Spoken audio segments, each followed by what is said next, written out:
Shiv Sena leader dealing a severe blow to the party in Maharashtra ahead of the upcoming general elections.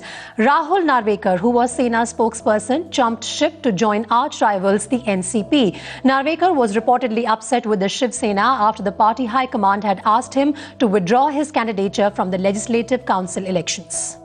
Ajit Pawar has the audacity to make comments like... He has been a vocal critic of the Nationalist Congress Party in the past. Rahul Narvekar, as a Shiv Sena spokesperson, did not mince his words to attack Ajit Pawar over the irrigation scam. But in a complete switchover, Rahul Narvekar shared the dais with Ajit Pawar today, donning the NCP colours. आजची press कॉन्फरन्सच्या निमित्तानं पक्षाने कोणता निर्णय घेतलेला आहे राहुल नार्वेकरजींना प्रवेश दिलेला आहे याबद्दलची माहिती दिली. Sena has now hit back saying Rahul Narvekar has committed political suicide. While Narvekar was not considered to be a mass leader, the Shiv Sena has surely lost a prominent youth representative.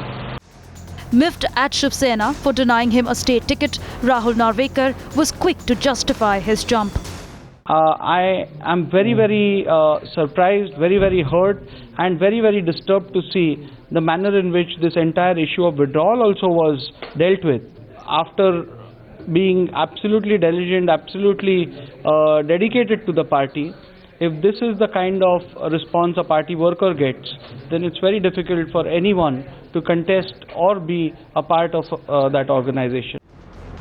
Now an NCP leader, he will be gearing up to fight the 2014 elections from Mawal.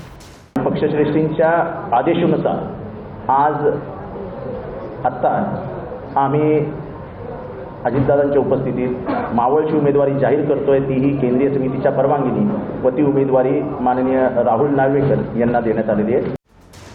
But it looks like a tough fight, especially with the Shiv Sena workers not taking Rahul Narvekar's switching loyalties lightly and protesting outside the NCP office. But Narvekar remains confident of a win. You give the tough task to the best person. So I think the party has NCP has instilled their confidence in me. But the BJP and Shiv Sena combined is putting up a tough fight in Maharashtra. And it remains to be seen how far Narvekar's ambitions will be realized. Bureau Report, Times Now.